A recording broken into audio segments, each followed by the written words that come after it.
So, with the recent rumored announcement of a Man of Steel 2 in 2018, literally 4 years away, I decided to give my early thoughts on that 4 years in advance.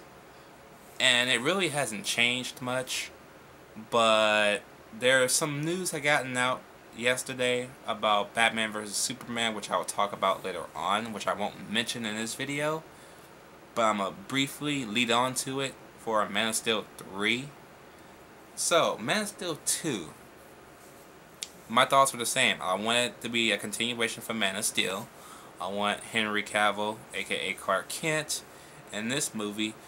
I want him to get behind Clark Kent's glasses a little bit more. I want him to be, to figure out a little bit more about him being Superman. A lot of people give him a lot of shit. Remember, people, he was only Superman for a day. Okay, he couldn't do everything. He was still a rookie at that point. At this point, he would be 2 movies in already so far, from Man of Steel and Batman vs. Superman. He would have a little bit of a leeway now, and he'd probably be a little bit more wise about protecting people.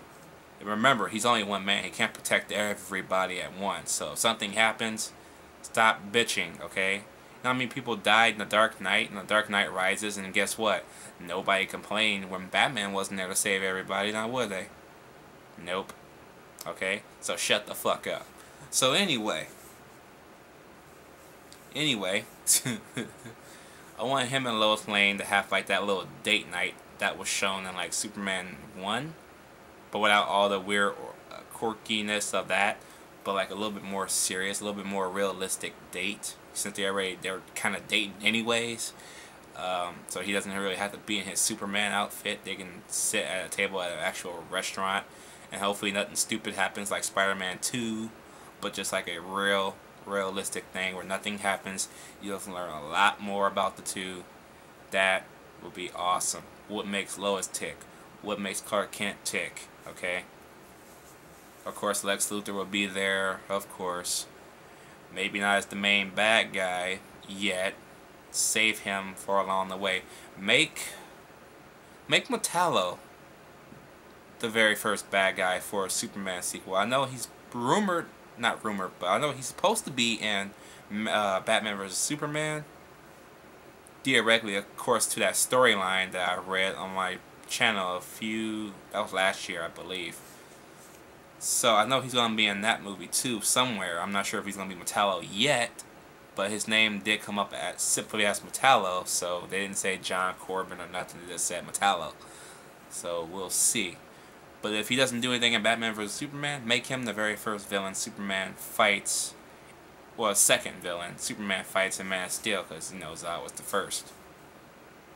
I would like to see what Clark does with his first encounter with Kryptonite. If Zack Snyder chooses to put Kryptonite in this universe, he has to at some point. If you want to introduce Metallo, you know, Snyder, you know. But yeah. As for Metallo, oof. You know, no, because Batman vs. Superman is leaning on a bunch of star power as it is.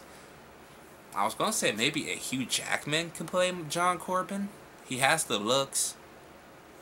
But I'm like, no. Maybe somebody a little bit lesser known. Since Warner Bros. Seems to be going dump trucks of money out on all these fucking actors and actresses, which is really not needed. But they're really trying to go for that star power to sell these tickets. So, besides Hugh Jackman, John Corbin.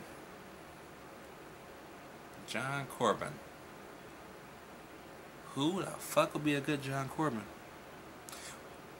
How about Stephen Amell? Ooh, that would be awesome. Stephen Amell. Think about it. When Metallo, and the Superman the Animated Series, Metallo has like this golden brown hair and it's like all fluctuated and stuff. And if you watch the TV show Arrow, in the flashback scenes, Arrow has hair, not like cut, but he actually has hair and it's all floundered about in the front of his face and stuff. You get him like that when he's clean shaven, you got your John Corbin. Before he has all the stuff on his face, he's clean shaven like he is in the flashbacks. That would be an awesome John Corbin. Stephen Amell. Yes. That would be awesome. Him, he's already a superhero, so why not make him a bad guy? It's not the same. It's not even in the same universe. So it would make sense, you know. Don't sit there and say, "Oh, but that can't work." It worked for fucking, what's his name? Ben Affleck. Ben Affleck played 3 superheroes. If you don't notice, and it's funny that he starred in a film called Batman vs Superman when Ben Affleck was literally Superman and Batman. That is awesome. Not only was he Daredevil, but he's basically Batman and Superman all at the same time. Who has that on their resume? Nobody.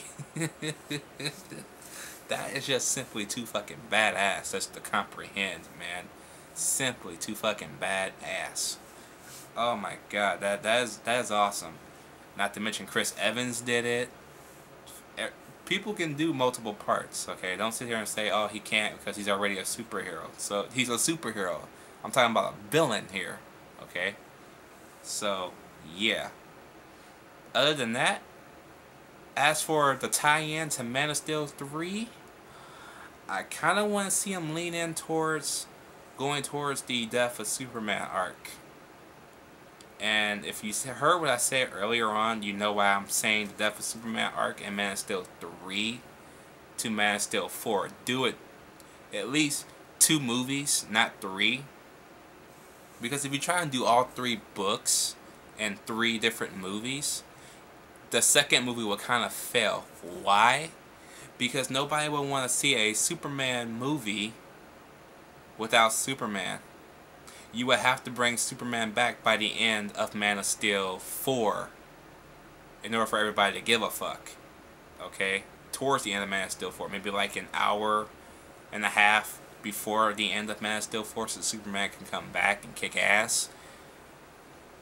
Or something like that. Or just come back momentarily but not do anything just yet.